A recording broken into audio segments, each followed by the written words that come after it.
Bienvenue sur le podcast de Monsieur M, le geek du spectacle vivant. L'émission qui parle du spectacle sans parler de création, mais de ce qu'il y a autour. Cette semaine, j'ai interviewé Stanislas Leloup. Stan, c'est un professionnel du marketing sur Internet. Sa chaîne YouTube compte aujourd'hui 77 000 abonnés. Une de ses vidéos a même été vue 556 000 fois en à peine un an. Il n'y connaît rien, lui, au spectacle ni à la culture, mais il a beaucoup à nous apprendre, en particulier sur ce qui touche la communication Internet. Qu'est-ce qu'un bon site Internet d'un point de vue marketing? Quelle plateforme choisir? WordPress, c'est toujours aussi dur qu'avant. Poster des vidéos sur les réseaux sociaux, c'est bien, mais doit-on les mettre sur Facebook ou sur YouTube? Y a-t-il un format spécifique qu'on appelle un format natif? Et c'est quoi justement ces formats natifs? Avez-vous l'habitude de voir les choses d'un point de vue artistique ou d'un point de vue marketing? Avec Stan, nous allons les voir d'un point de vue psychologique. Salut Stan, je suis vraiment très heureux de t'avoir comme invité sur ce podcast. Salut Nicolas. Comment est-ce que toi tu te présentes si tu te la pètes grave, et comme tu sais très bien le faire, c'est-à-dire avec des chiffres? Aujourd'hui, ma principale activité, c'est sur YouTube. Donc, je commencerai à dire que je fais la plus grosse chaîne marketing sur YouTube en français qui s'appelle Marketing Mania. Aujourd'hui, Marketing Mania, au moment où on discute, ça fait 68 000 abonnés. Et c'est sur cette chaîne que je vais développer des idées de comment est-ce qu'on peut mieux comprendre la psychologie humaine de manière à pouvoir mieux communiquer avec les gens. Puisqu'aujourd'hui, on vit dans un milieu sur Internet où les gens font face à une quantité d'informations énorme et en fait, tu as assez peu de temps pour accrocher leur attention et pour faire passer ton message. Donc, si tu as un message qui te semble important et que tu as envie vraiment de communiquer, comment est-ce que tu vas le communiquer de manière efficace? Et en fait, tu découvres que toutes ces applications, Instagram, Snapchat, Facebook, c'est des choses qui vont venir et partir assez rapidement. Et qu'en fait, si tu te concentres sur les petites tactiques de comment avoir plus de likes, etc., bien rapidement, tu te retrouves bloqué et tu n'arrives pas à connecter avec les gens d'un point de vue plus fondamental et plus humain. Et que donc, si tu veux faire passer ce message d'un point de vue plus profond, ce qui est intéressant, c'est de regarder à comment est-ce que les gens, les humains, les gens finalement à qui tu veux parler, comment est-ce que ces personnes vont consommer cette information, qu'est-ce qui va les faire tilter, qu'est-ce qui va faire qu'ils vont prêter de l'attention à ton message, etc. Et donc, Marketing Mania, c'est un site qui, certes, parle de marketing et de comment vendre, mais disons que la thèse de base, l'idée fondamentale qui va permettre à ce site-là de se différencier ou d'avoir un peu un message différent, c'est de se dire on va regarder à des éléments plus fondamentaux de psychologie humaine qui peuvent se retrouver à la fois dans des pages de vente, mais aussi par exemple dans des films, dans des vidéos, dans des projets Kickstarter, et d'identifier ces éléments fondamentaux qui se retrouvent dans plein d'autres domaines différents, de voir un petit peu comment nous est-ce qu'on peut les comprendre, comment est-ce qu'on peut mieux comprendre les gens, comment ils réfléchissent et comment est-ce qu'on peut utiliser cette connaissance-là pour avoir un message qui va être efficace et qui va être persuasif. En fait, tu n'es pas forcément un spécialiste d'un seul domaine, c'est que tu vas du coup développer ça dans tout média de communication, que ce soit sur YouTube, que ce soit sur Facebook, que ce soit à travers un site internet. C'est dans la façon simplement de présenter les choses, c'est ça? Effectivement. C'est vraiment pour moi le point de départ, c'est de te dire, OK, je vais parler à cette personne et cette personne est un être humain. Et en fait, tu découvres que les êtres humains, bon, il y a une partie là-dedans qui va être une partie un peu scientifique, de se dire, on va regarder à des études, est-ce que la science et la neurologie peuvent avoir découvert sur l'humanité. Mais au final, il y a une grande partie de psychologie un peu plus artisanale où tu vas essayer de comprendre, OK, comment est-ce que les gens perçoivent les choses? Mettons que j'ai plusieurs éléments possibles à mettre en avant, eh bien lequel je vais sélectionner et lequel je vais mettre en avant de manière à attirer l'attention des gens et à les accrocher, à les faire voir la suite de ce que j'essaie de raconter. Et ça s'applique un petit peu partout. Et en fait, je pense que si tu te focalises trop sur un domaine particulier, par exemple, si tu es uniquement intéressé sur comment poster du contenu sur Facebook et avoir du like, euh, tu peux trouver pas mal de tactiques, tu peux trouver pas mal de choses, mais tu auras plus de mal à distinguer les éléments fondamentaux. Tu vois. Et moi, j'essaye vraiment de distinguer ces éléments fondamentaux et d'essayer de trouver, euh, par exemple, tu vois, des choses comme le storytelling, qui sont quelque chose qui va être à la fois applicable à une interview comme celle-ci sur un podcast, mais à la fois une vidéo YouTube, à la fois un post Facebook, à la fois un Snapchat de 15 secondes et à la fois un film de 1h30 ou à une série qui va s'étaler sur plusieurs saisons, tu vois. Et donc, tu as un concept fondamental de storytelling qui existe, qui se retrouve dans la psychologie humaine et probablement il y a un argument de psychologie évolutionnaire où tu peux dire que les êtres humains ont évolué en racontant des histoires et donc que c'est pour cette raison. Mais dans tous les cas, tu te retrouves avec cette idée-là. Et tu peux me le définir, qu'est-ce que c'est le storytelling? Parce qu'il y a pas mal de gens qui connaissent même pas le terme, même si on le comprend. Ouais. Donc le storytelling, c'est vraiment l'art de raconter une histoire. Une histoire, c'est un personnage qui fait face à une difficulté, qui va chercher des moyens de surmonter cette difficulté, qui va au final surmonter sa difficulté et avoir une transformation dans sa vie. Au final, c'est ça une histoire. Ce qui veut dire qu'une histoire, elle peut être racontée en fait en 3 lignes. Tu pourrais faire un tweet ou si tu as bien choisi tes mots, en soi, ça raconte une histoire parce que ça raconte un personnage, un problème, une difficulté et comment il va surmonter ce problème.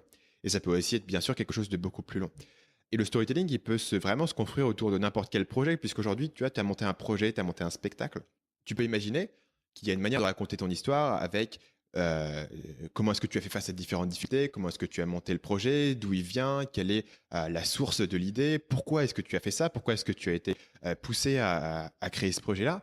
Et ça, c'est quelque chose que les gens ont envie d'entendre, en fait. Les gens ont envie d'entendre d'où ça vient, qu'est-ce que ça veut dire, qu'est-ce que ça représente dans la vie de cette personne. Tout le monde dans sa vie a des projets, beaucoup de gens ont des projets créatifs qu'ils auront envie de mettre en place et qu'ils n'ont pas forcément pu mettre en place, ou alors ils ont mis des choses en place, et donc ils peuvent, dans tous les cas, se reconnaître dans ton histoire, et se reconnaître dans l'histoire que tu racontes, et se dire, ah tiens, je me reconnais dans cette personne, j'ai une familiarité avec cette personne. Tu vois. Donc le storytelling, c'est toutes ces méthodes qui te permettent de mettre en avant ton histoire, ou de manière à pouvoir accrocher l'attention des gens et à leur permettre de s'identifier à ce que tu racontes, parce que il y a toujours un élément fondamental d'égoïsme de l'être humain, c'est-à-dire que si tu me racontes quelque chose qui n'a aucun lien avec ce que je connais dans ma vie, j'aurais vachement de mal à m'y intéresser.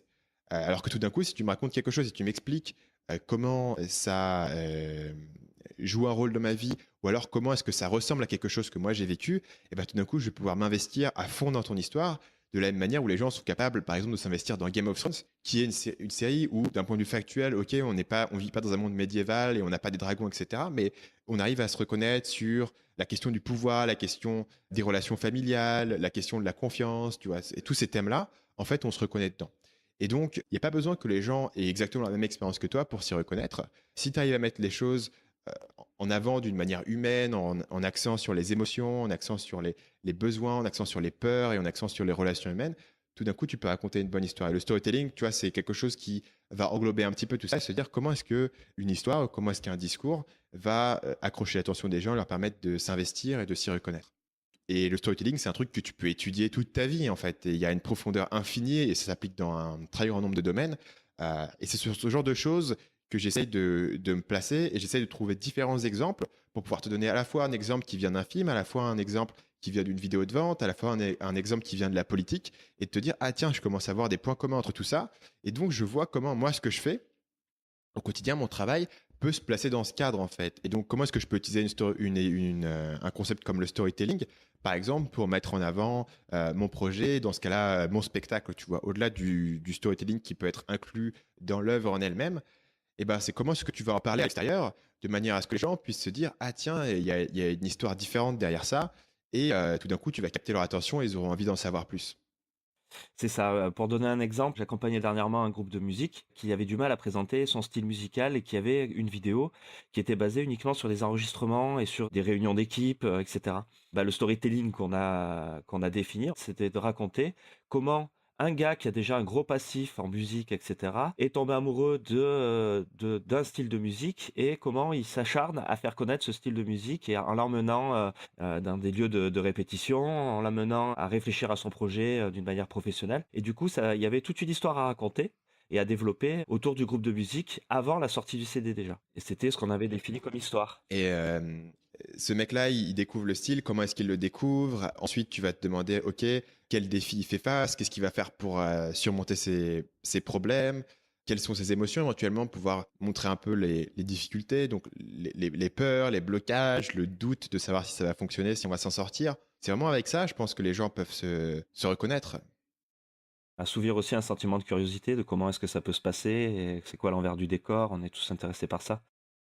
Comment est-ce que toi tu définis l'utilité des outils et comment tu fais le lien entre moi ce que je suis, ce que je propose avec quels outils j'utilise?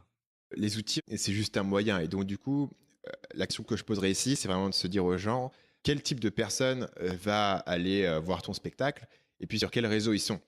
Ce qui veut dire que si tu cibles des gens qui ont, tu vois, la cinquantaine, tu vas pas faire des vidéos sur Snapchat parce que c'est pas là où ils vont être. Donc, tu vois, là, je décris les choses de manière caricaturale, mais c'est un petit peu l'idée fondamentale. Ce que ça veut dire, c'est que ça te soulage aussi de te dire, t'as pas besoin d'être partout, hein. Peut-être que Twitter n'est pas un truc pertinent pour vendre un spectacle, hein, parce que Twitter, c'est quelque chose qui va être assez biaisé vers certains milieux, vers tu vois, tout ce qui est technologie, bon, tout ce qui est marketing, etc. Il y a beaucoup de gens qui sont sur Twitter un peu tous les jours. Et donc, c'est là où ils vont chercher leurs infos. Donc, ça peut être intéressant d'y être présent. Mais pour plein d'autres domaines, tu n'as pas besoin d'être sur Twitter et tu peux, sans culpabilité, le laisser tomber. Et bien souvent, Facebook va être la plateforme qui va avoir le plus de pénétration dans un maximum tu vois, de marchés différents. Maintenant, même des personnes tu vois, qui ont l'âge de mes parents, qui approchent de la soixantaine, vont être sur Facebook sur cette génération. Donc pas tout le monde, mais il y a déjà du monde.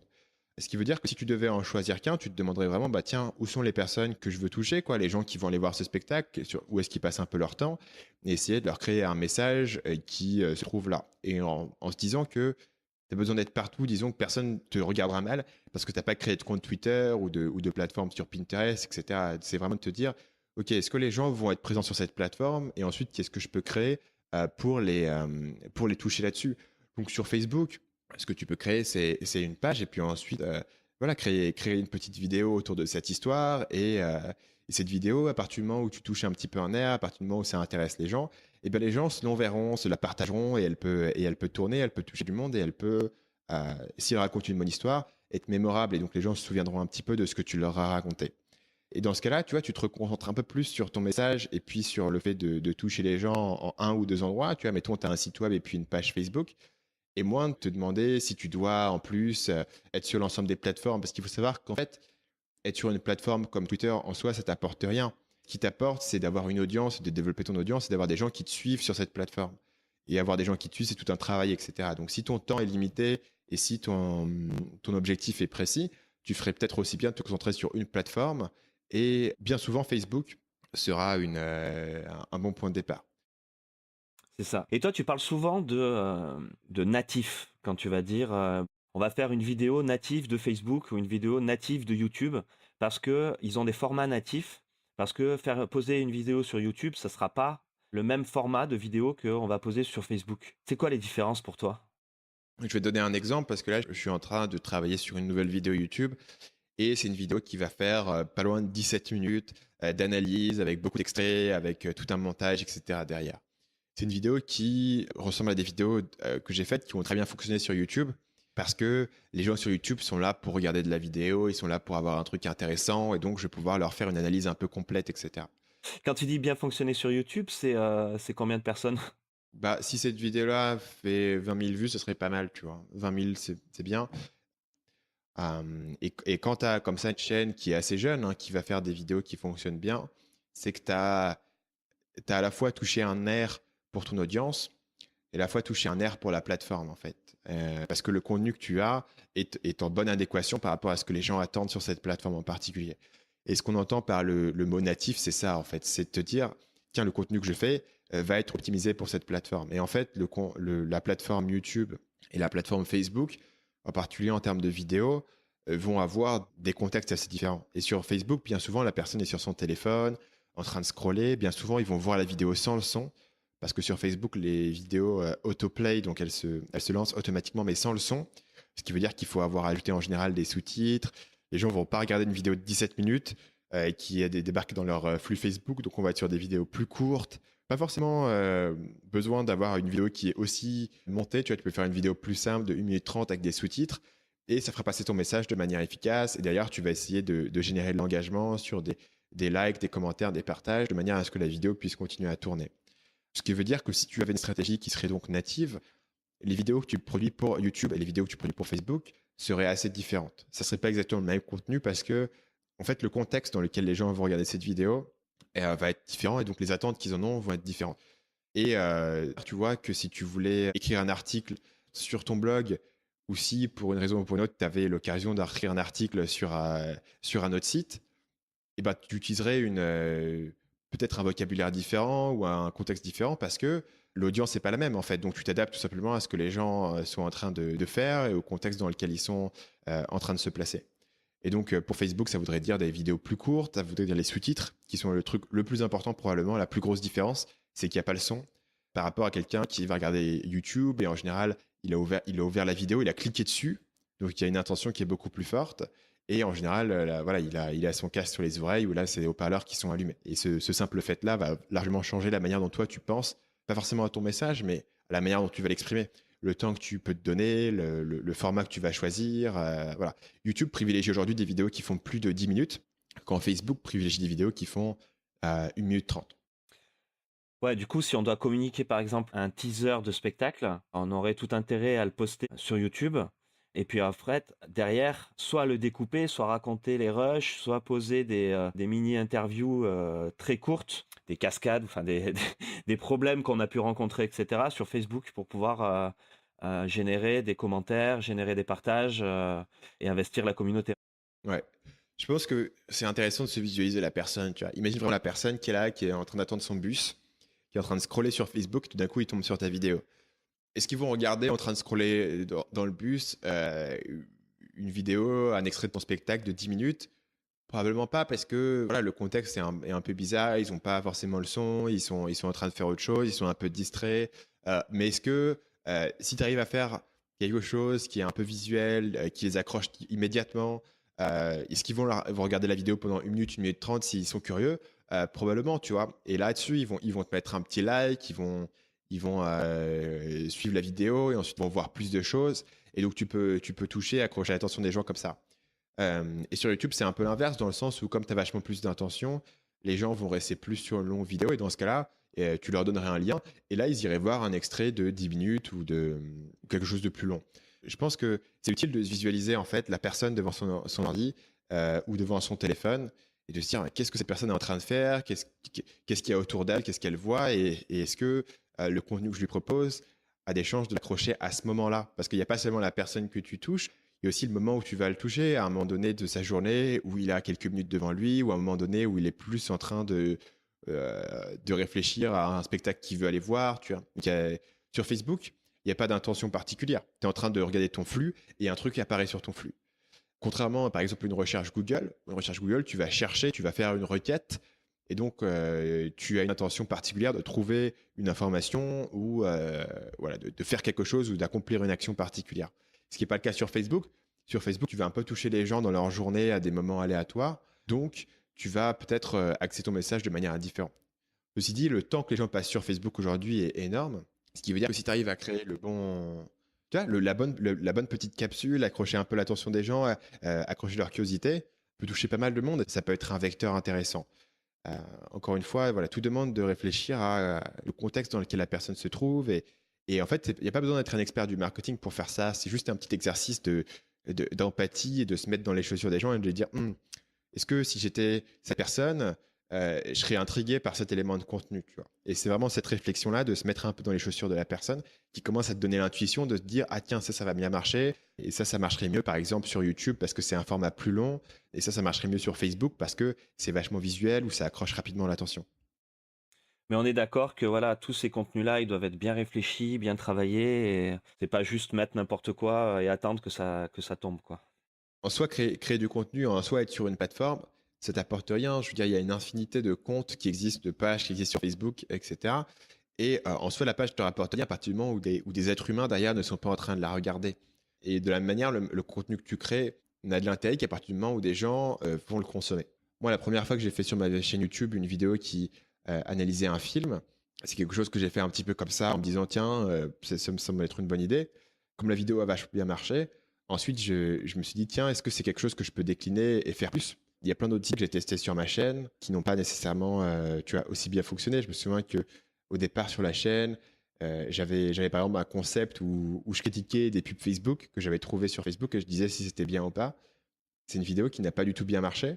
Et ce qui fait que mon super concept que j'avais trouvé chez moi en réfléchissant, etc., il a duré une seule vidéo en fait, parce qu'il s'avérait que pour une raison X ou Y, ça fonctionnait pas tellement. Donc voilà, après tu testes différentes choses, tu vois ce qui fonctionne dans ton cas et tu essayes d'en tirer les bonnes leçons. C'est comme ça un peu qu'on apprend.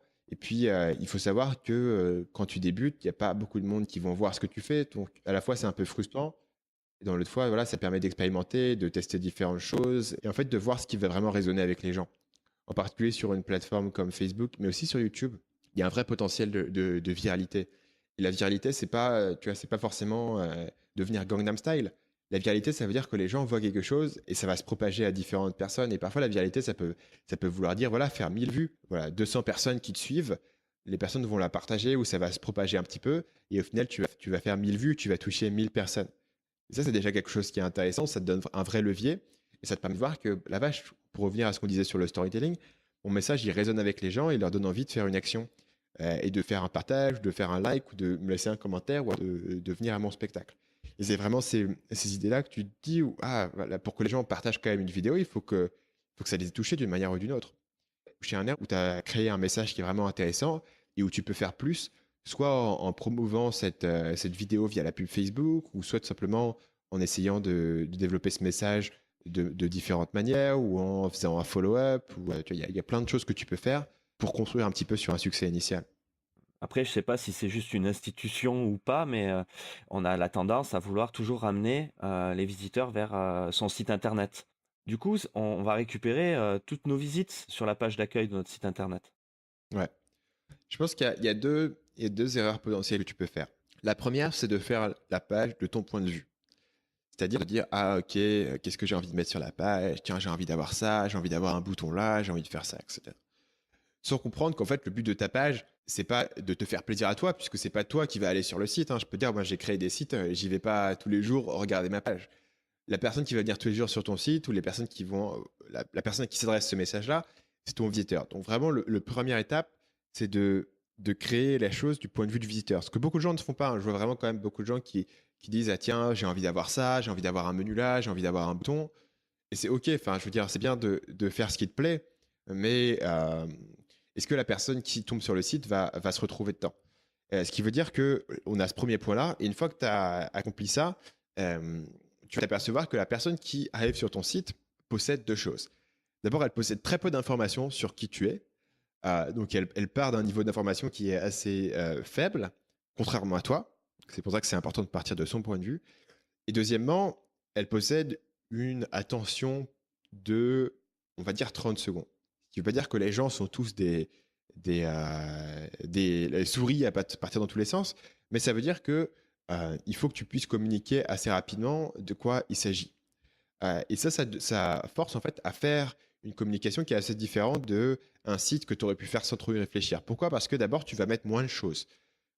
Les gens ont besoin de comprendre assez rapidement l'essentiel et éventuellement d'avoir des liens qui permettent de plonger plus dans les détails. Mais de te dire, ok, si je pouvais retenir une seule phrase que je vais mettre en grand sur ma page d'accueil, qu'est-ce que ça serait? Et il faut que quand les gens aient lu cette phrase, ils aient un sens de ce qu'est ce site, ce que naviguer sur ce site va leur apprendre et ce qu'ils vont en tirer. Avec éventuellement, tu peux avoir un paragraphe de une ou deux ou trois phrases d'explication, mais pas beaucoup plus. Et ça te demande d'être sélectif, ça te demande de vraiment réfléchir de manière profonde à quel est le point important à mettre en avant. Si tu avais non pas 10 minutes pour raconter ton histoire, mais 30 secondes, qu'est-ce que tu raconterais en 30 secondes pour accrocher l'attention des gens et leur donner envie d'en savoir plus?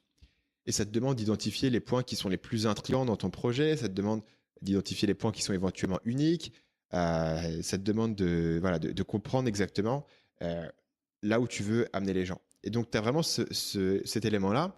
Donc, en marketing web, on appelle ça le pli.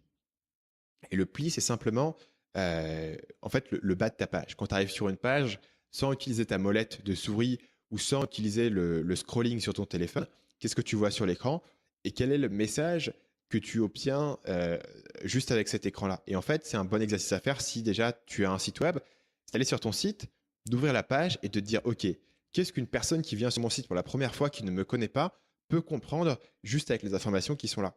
Et bien souvent, en fait, si tu as un site web qui est créé sans trop de priorisation, et bien tu comprends pas grand-chose en fait. Tu n'es pas exactement sûr de ce que ce site propose, est-ce qu'il essaie de te vendre quelque chose, de qui il s'agit, de qu'est-ce que tu es censé en tirer. C'est pas clair parce que les informations il y a soit trop de choses, ou alors les informations sont pas hiérarchisées de manière prioritaire en fait. La personne ne s'est pas dit, OK, qu'est-ce que la personne doit voir en premier. Donc ça, c'est le premier élément. La deuxième chose, c'est que il faut comprendre que les gens qui arrivent sur ton site pour la première fois ont un objectif en tête. Quel est cet objectif et comment est-ce que tu peux le rendre évident? Les gens n'aient pas trop à chercher les liens. Donc, est-ce que l'objectif, c'est de dire, OK, j'ai un spectacle, mettons, et je veux que les gens puissent facilement voir les dates de mon spectacle. Et dans ce cas-là, au lieu d'avoir un menu où il y a 8 éléments différents avec contact, dans la presse, à propos, notre histoire, l'équipe, etc. Et parmi ces trucs-là, tu as le lien vers la page, vers les dates. Ça fait beaucoup. Et en fait, la personne qui débarque sur ton site, tout bêtement, a besoin de chercher ce qu'il essaie de trouver. Et du coup, il est un peu perdu, il ne sait pas trop où cliquer, il cherche, etc. Une meilleure manière de faire, c'est de mettre en avant l'action de manière évidente. Grosso modo, tu as le droit d'avoir tous ces liens et tu peux les mettre en bas de la page ou dans un menu un peu planqué, etc. De manière à ce qu'ils soient présents, ils sont quand même utiles. Mais à ce que l'action numéro 1 soit évidente.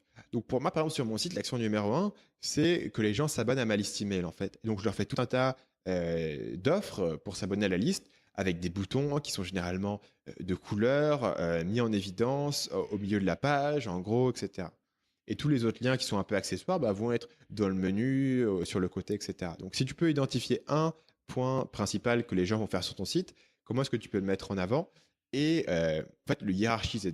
C'est un concept qui s'appelle la hiérarchie visuelle, qui est de dire comment est-ce que, d'une manière visuelle, tu vas expliquer qu'une chose est plus importante qu'une autre. Parce qu'au final, sur un visiteur qui arrive sur ta page, effectivement, voir les dates de ton spectacle, c'est plus important que voilà, de voir, je sais pas, tes photos de presse, par exemple. Parce que la personne qui cherche les photos de presse, voilà, les trouvera dans le lien qui correspond. Et ça, c'est encore une fois l'idée de penser à ton message et à tes priorités, à ce que tu veux mettre en avant. Et tout d'un coup, là, tu as vachement changé la philosophie de ta page, en tout cas sur le haut de la page. Tout d'un coup, tu as un message clair, percutant, en une phrase ou en 2 phrases qui arrive directement. Et tu as un bouton clair, gros, avec une couleur ou quelque chose comme ça, quelque chose qui va frapper directement l'attention des gens et qui va permettre de voir les dates. Donc, j'ai compris de quoi il s'agit et j'ai compris ce que je peux faire ensuite. Et en dessous de la page, tu es éventuellement libre de mettre d'autres éléments, de développer plus ton histoire, de mettre une vidéo, voilà, de mettre d'autres éléments qui te semblent importants pour que les gens puissent comprendre de quoi tu parles. Mais tu as fait une bonne première impression dans les 5-10 premières secondes où les gens ont directement compris ce que tu leur proposes, de quoi parle ton site, et ils ont aussi compris quelle est l'action qu'ils vont faire ensuite. Encore une fois, l'action dépend pas mal de tes priorités. Ici, j'ai pris l'exemple de voir les dates, mais selon les sites, ça peut varier. Il y a le technicien qui va venir, lui, chez la fiche technique. Il y a la personne qui fait la communication, qui va aller chercher les plaquettes, etc. Il y a la personne qui voudrait aller voir le spectacle et avoir les prochaines dates. Et du coup, si on part avec cette idée-là, on ne sait plus trop par quoi commencer, en fait. Moi, mon instinct serait de te dire de commencer par la personne qui va aller voir ton spectacle au final. Euh, tous ces liens-là, ils vont être présents et ils vont être présents quelque part. Mais il y a des priorités, il y a une intention qu'il faut avoir sur ton site. Et moi, je construirai un site qui, en tout cas sur sa page d'accueil, va accrocher l'attention de la personne qui va aller voir mon spectacle au final. Et je garderai les liens vers la fiche technique et tous les autres liens que tu as mentionnés, plus dans les liens qui peuvent se trouver dans la barre latérale, qui peuvent se trouver dans le menu en haut du site ou qui peuvent se trouver en bas, et avoir des pages qui sont spécialisées là-dessus.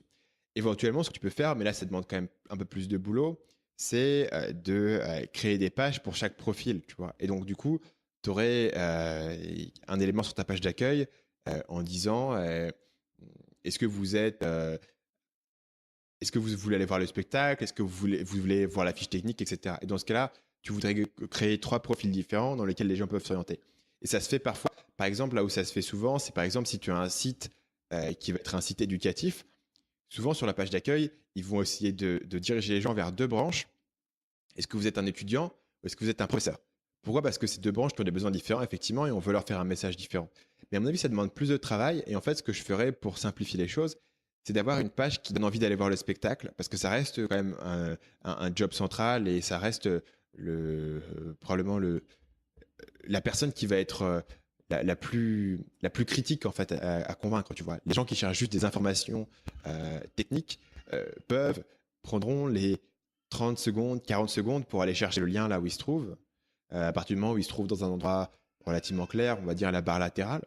La personne qui veut aller voir ton spectacle, tu as besoin de l'accrocher et de la romancer beaucoup plus, je dirais. Après, voilà, c'est vraiment un élément de stratégie, hein. Je pense que chacun peut avoir ses priorités, mais moi, c'est la réponse que j'en aurais. Tu vas rester concentré sur une personne et puis permettre aux autres gens de trouver ce qu'ils recherchent de manière secondaire. Mais je pense que même une personne en fait qui va être un technicien, en arrivant sur ton site, c'est intéressant de pouvoir lui raconter de quoi parle ton spectacle, tu vois, de pouvoir lui raconter pourquoi est-ce que ça existe, pourquoi est-ce que c'est important, etc. Même si lui, ce qui va au final l'intéresser, ça va être une page secondaire. Complètement d'accord. Après, derrière, il y a aussi une stratégie d'acquisition. C'est-à-dire que toutes les compagnies, elles aimeraient bien pouvoir annoncer le plus possible les dates de leur spectacle.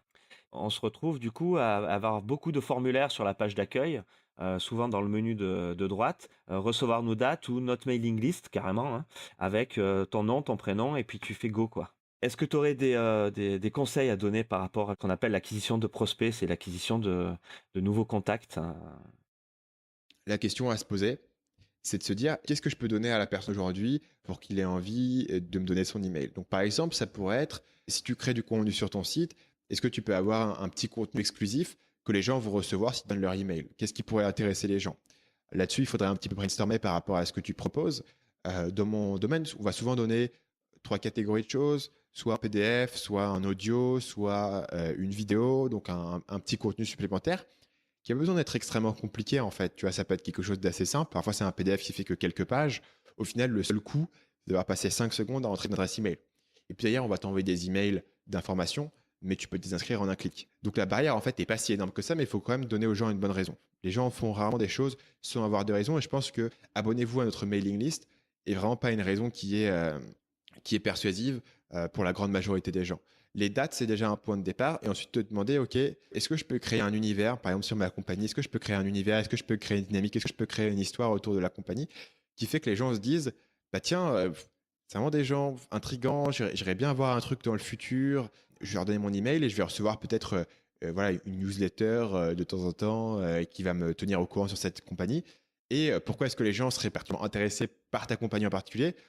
J'imagine que tu leur as raconté une bonne histoire ou qu'ils ont envie de savoir la suite ou quelque chose comme ça. Donc tu leur as donné une raison particulière de se dire tiens, voilà. Et le deuxième élément, c'est de se dire qu'est-ce que tu vas envoyer aux gens? Parce que tu dis abonne-toi à ma mailing list, je me rends pas compte de ce que tu vas m'envoyer et de si ça va m'intéresser ou si ça va juste me gonfler et remplir ma boîte mail.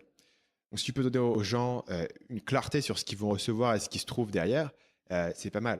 Tu peux dire aux gens, écoutez, chaque mois, on envoie une newsletter avec tels éléments. Tout d'un coup, les gens vont se dire, ah tiens, ça m'intéresserait de recevoir ça. En plus, une fois par mois, c'est pas trop.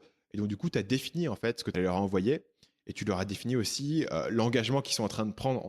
Et des idées comme ça, il y en a à l'appel dans le spectacle. On peut carrément, pour pas s'embêter, prendre le risque de faire en sorte que la fiche technique, elle soit pas à télécharger directement depuis le site internet, mais qu'elle demande de donner son email ou le dossier artistique. On peut partir aussi dans l'idée de donner un tour pour un spectacle de magie, un accès à un dossier pédagogique spécial pour les enfants qui va toucher plus les enseignants. Si on a un projet de compagnie qui est très axé sur un univers, on peut très bien donner des trucs et des astuces sous forme de mailing, de phrases rigolotes qui sont en lien avec la thématique de notre spectacle, facilement. Je dirais aussi qu'il y a un élément qui est vraiment intéressant, c'est de le prendre dans l'autre sens en fait. Pour les gens qui ont déjà une base établie, on dit toujours en marketing qu'il est plus facile de vendre à une personne qui a déjà acheté chez toi que de convaincre une nouvelle personne. Et il est aussi plus facile de convaincre quelqu'un de prendre une certaine action avec toi s'ils ont déjà pris une action. Donc moi, dans mon cas, par exemple, si la personne a regardé ma vidéo de 17 minutes, à la fin, ils ont des chances de s'abonner à ma liste email. Et donc ici, je pense que je ne sais pas si les gens le font, mais quand les gens viennent à ton spectacle, quand les gens ont fait une interaction avec toi, il faudrait que tu aies un système, que tu aies un moyen de collecter leur email. Tu vois. Et là, je vois plein de manières de collecter les emails des gens qui sont venus à ton spectacle en leur disant voilà, laissez votre email dans ce formulaire ou envoyez, même sur votre téléphone, vous envoyez un texto à tel numéro. Il y a plein de technologies différentes qui permettent de collecter les emails. Mais ça peut être aussi simple que d'avoir, voilà, de laisser sur leur siège un, voilà, une carte de visite avec l'adresse vers le formulaire, par exemple. Et savoir comment tu peux récupérer les emails de ces gens et de les regarder dans ta base et de pouvoir plus tard les recontacter. Ça serait vraiment dommage de laisser passer cette chance-là. Et je ne sais pas si tout le monde tu vois, tire parti de cette idée-là. Ouais. Après, il y a une grosse différence dans le spectacle, c'est que on va se faire connaître auprès du public, mais on va démarcher des programmateurs. C'est-à-dire qu'au milieu du public, il y a des programmateurs, mais ces programmateurs, ils sont pas toujours là à nous le dire. On peut pas démarcher notre public en disant est-ce que tu es intéressé par mon prochain spectacle. Du coup, il faut quand même arriver à identifier l'objectif de cette démarche-là, quand on l'a fait face au public, qui va être de choper du monde, ok, mais ça va être pour donner des nouvelles, pour créer une notoriété.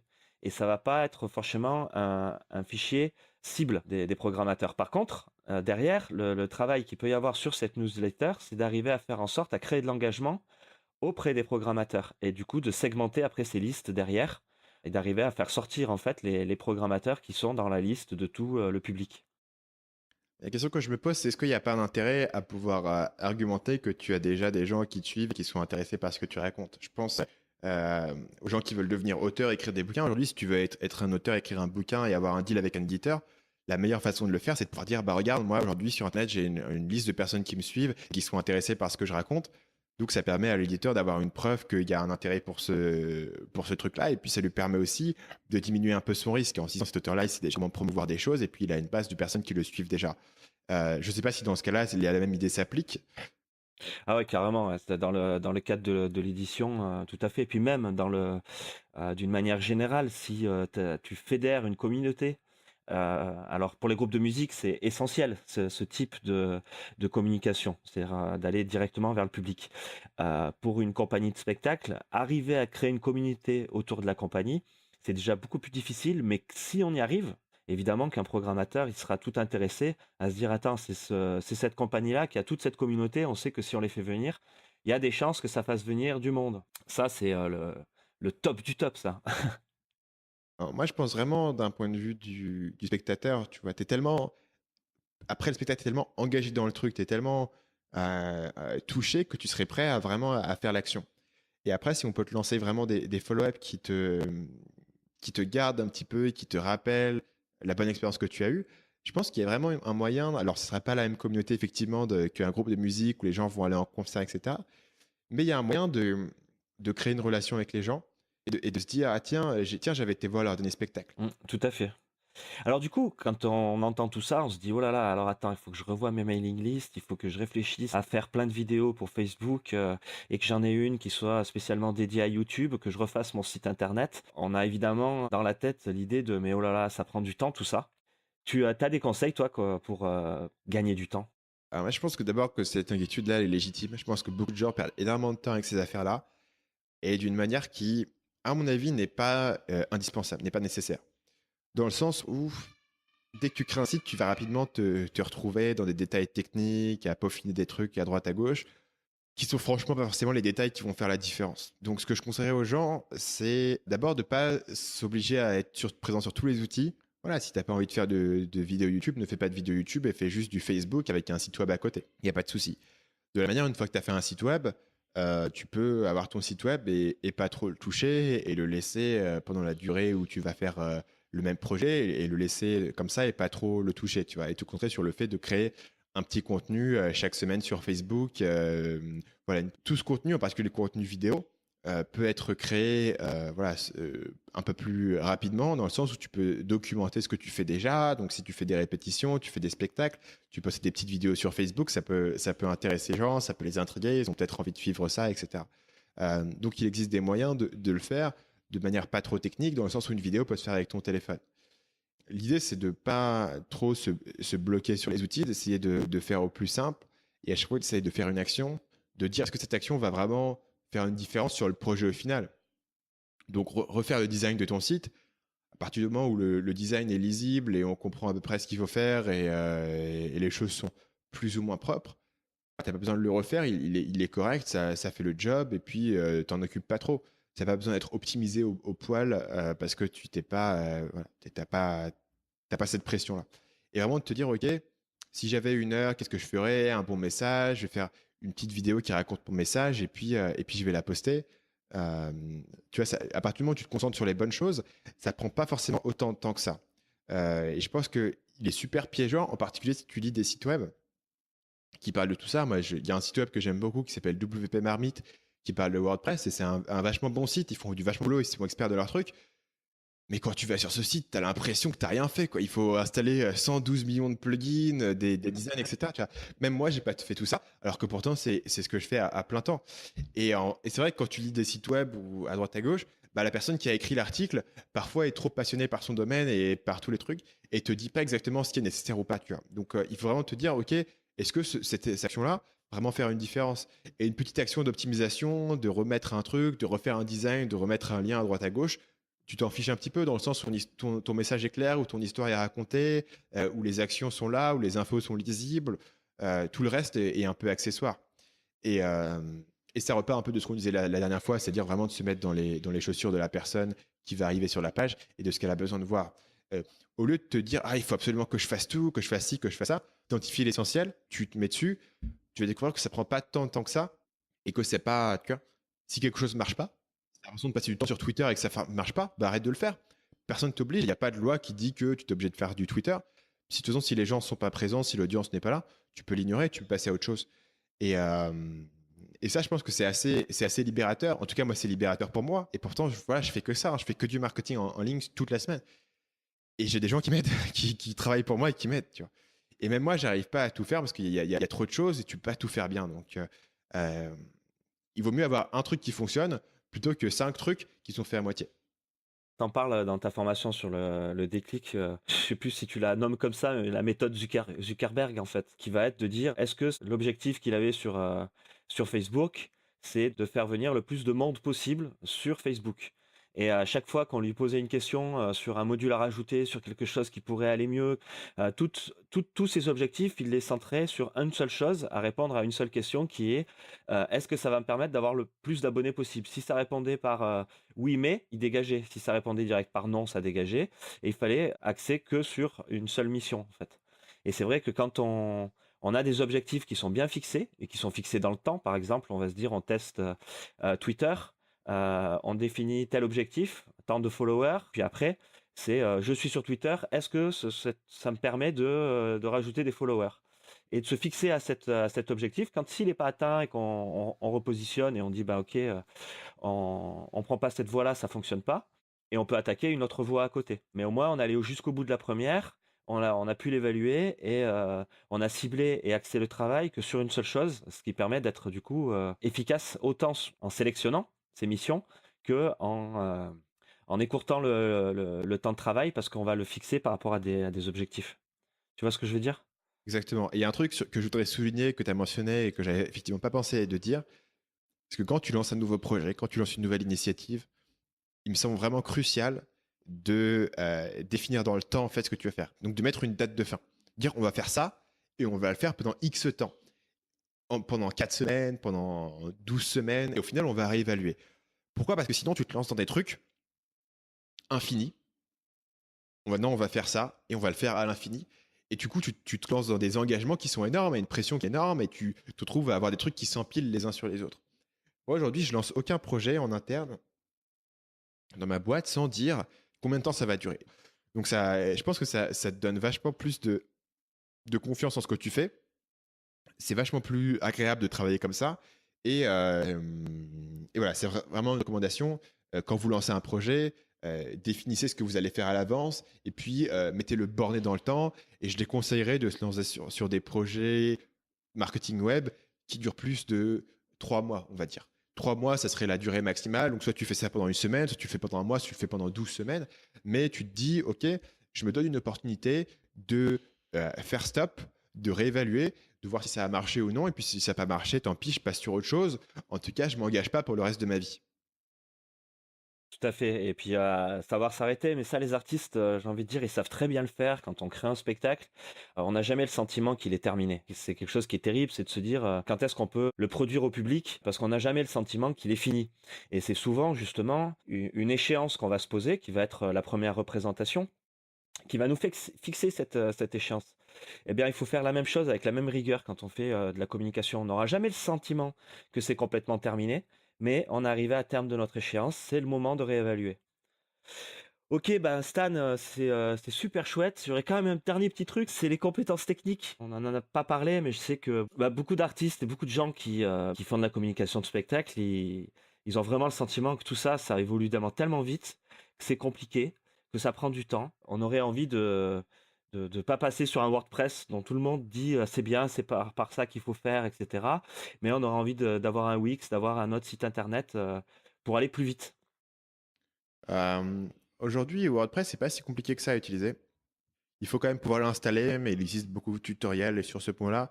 Je conseillerais aux gens d'aller voir les tutoriels, par exemple, de WPermit. Donc, c'est un truc pas à part, hein. Cliquez sur tel bouton, cliquez sur tel bouton. Ça vous prendra une heure et ce ne sera pas forcément la meilleure heure de votre vie. Vous n'allez pas vous éclater à le faire, mais voilà, ça fonctionnera, ça tournera et vous aurez le truc. Derrière, vous mettez un thème, etc. La partie technique n'est pas est pas si complexe que ça. Disons, je pense que ça peut être assez intimidant, mais au final, ça s'apprend relativement facilement. Disons, c'est pas beaucoup plus compliqué qu'utiliser Word. Je pense que là où il faut vraiment faire attention sur WordPress en particulier, c'est les plugins. Pas installer trop de plugins. Parce qu'en fait, vous allez avoir des trucs où plus vous allez installer de plugins, parfois vos plugins vont avoir des conflits. Et là, c'est l'enfer, parce qu'il y a un truc qui ne marche pas et vous ne savez pas pourquoi. Parce que tel plugin ne parle pas à tel autre plugin. C'est des petits programmes qu'on peut rajouter, un petit peu comme si vous aviez, un téléphone portable et qu'à l'intérieur vous rajoutiez des applications. Et ben, c'est la même chose. Le téléphone portable, c'est votre site internet WordPress et les plugins, c'est, des petites applications. Ce serait ma recommandation numéro un sur la partie technique. C'est vraiment de ne pas faire des choses qui ne sont pas nécessaires parce que bien souvent, un truc qui paraît tout simple à faire et tout con va te prendre une heure de galère et puis ensuite va potentiellement introduire des bugs, etc. Ne te mets pas dans cette situation. Créer le truc le simple avec un WordPress, etc. Ça reste le plus puissant, quoi. WordPress, c'est un outil absolument incroyable et qu'on ait ça de manière gratuite et open source, moi, ça me fascine toujours parce que il n'y a pas tant d'outils open source que ça qui marchent aussi bien. Je suis entièrement d'accord et puis, le gros avantage moi que je trouve dans les sites WordPress, c'est, le fait qu'il y a une grosse communauté derrière et quand on se pose une question, on va la taper sur son navigateur, on va avoir la réponse. Il y a des sites internet comme Marmite qui sont, super chouettes. Puis le dernier truc sur les sites quand même, c'est que un site en WordPress, un programmateur, il va te le peaufiner. C'est-à-dire que toi, tu l'auras fait un peu à l'arrache, tu auras mis ton contenu. Le jour où tu auras du budget pour fignoler ton site internet et que là, tu te retrouves un peu bloqué aux compétences parce que tu voudrais que ton visuel soit différent ici et ça, un programmateur, il saura déjà prendre en main un site internet WordPress et il reprendra ton contenu et ça te coûtera moins cher aussi, quoi. Effectivement. Ouais. Voilà. Bah, en tout cas, super, hein. Je trouve qu'il y a beaucoup, beaucoup de pistes à creuser, d'idées à prendre. Bah, évidemment, j'invite tous nos auditeurs à, eh bien, aller voir tes formations, aller voir ce que tu proposes. Et puis, c'est bien de mettre une tête sur ton visage. On s'imagine quelqu'un de très pointu, d'intellectuel, etc. Et puis, quand on te voit, ben, on a en face de soi quelqu'un de très pointu et d'intellectuel aussi. Euh, Écoute, Ouais, en parlant j'essaye. d'intellectualité, nous on aime bien lire dans nos camions. Dans tous tes podcasts, tu poses la question, bah, quel serait le bouquin que tu conseillerais? Eh ben, ça me fait plaisir de te la poser à toi. Et c'est quoi, toi, le bouquin que tu conseillerais à des artistes qui veulent lancer leur compagnie? Alors, j'en ai un que je recommande absolument à tout le monde, que j'adore et qui est un truc culte. C'est Influence et manipulation de Robert Cialdini, qui décrit en fait les 6 piliers fondamentaux de l'influence. Et en fait, il décrit les éléments de preuve sociale, les éléments d'appréciation, les éléments d'urgence, en gros les 6 gros piliers de la vente. Et ça reste aujourd'hui une référence dans le milieu du marketing. On y fait systématiquement voilà, référence à ces 6 piliers identifiés par Cialdini. C'est bien écrit, c'est traduit en français, du coup sous le titre de Influence et manipulation. Voilà, c'est quelque chose que moi je conseille absolument à tout le monde, intéressé par le marketing ou non, parce que c'est vraiment un bouquin qui parle de la nature humaine, de comment est-ce que les gens prennent des décisions, et aussi on reconnaît des tendances, on reconnaît des situations de vie. Donc à ce sujet-là, moi j'aime tellement ce bouquin que j'en ai fait un résumé sur mon podcast. Donc si vous tapez Marketing Mania / influence, vous tomberez sur le résumé que j'ai fait. Ou alors vraiment, lisez ce bouquin, il est culte, c'est le truc fondamental qui va t'apprendre toutes les bases dont tu as besoin, qui va donner aussi un langage commun. Donc si vous êtes plusieurs à le lire, tout d'un coup tu peux dire ah tiens c'est vraiment un bon exemple de preuve sociale, c'est vraiment un bon exemple d'urgence. Ah là on a vraiment un effet d'appréciation qui joue, donc ça te donne un peu de langage pour pouvoir parler de choses et pour pouvoir penser aux choses de manière différente. J'adore ce bouquin, j'ai lu plusieurs fois, je l'ai recommandé à énormément de gens et j'en ai toujours eu des super retours quel que soit le milieu dans lequel les gens sont, et même si tu n'es pas intéressé par la vente, c'est une super base. Voilà. Donc c'est le bouquin vraiment que je recommanderais. Avant tout, c'est le point de départ que je donnerais à tout le monde. Ouais, et puis si vous avez pas envie de lire un pavé de 400 pages, parce que moi j'en suis, mais alors aussi complètement fan, et c'est d'ailleurs par là que je t'ai rencontré sur Internet, parce que j'étais en train d'écrire un résumé sur ce bouquin qui m'avait conquis. J'avais commencé à rédiger une adaptation en fait de ce bouquin, adapté au spectacle, que j'ai terminé, que je propose gratuitement. Ah ouais, puis pour donner des exemples de techniques de persuasion, de Ouais, concepts, bah, c'est de parfait pour moi. publicité, etc. C'est juste l'idéal, quoi. Ouais, c'est C'est parfait. juste l'idéal. Bah écoute, Ouais. Stan, ça me fait vraiment plaisir de t'avoir accueilli. C'est vraiment super chouette. Merci de m'avoir eu. Ouais, ben, j'ai j'ai réussi, en sachant que voilà, on t'appelle Ouais. et là, moi je suis en France et toi t'es au Vietnam. Bon, cochon, et que tu là-bas. Yes. Tu fais rêver quand même. Je sais pas, ouais, c'était drôle parce qu'on n'y pense plus, hein. Pour moi, c'est devenu une manière normale de fonctionner. Voilà, c'est assez étrange. Et c'est vrai que c'est intéressant de pouvoir discuter et voir le point de vue extérieur sur le truc. De se dire, ouais, c'est vrai que c'est quand même pas commun, quoi. C'est quand même pas commun. Voilà, moi, je me plais énormément ici.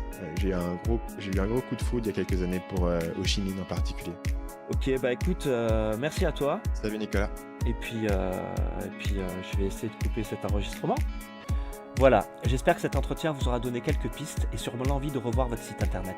Moi, de mon côté, je vous propose, et ceci gratuitement, de vous faire un retour sur votre site web lors d'un entretien téléphonique où nous regarderons ensemble ce qui peut être amélioré et ce qui doit être amélioré.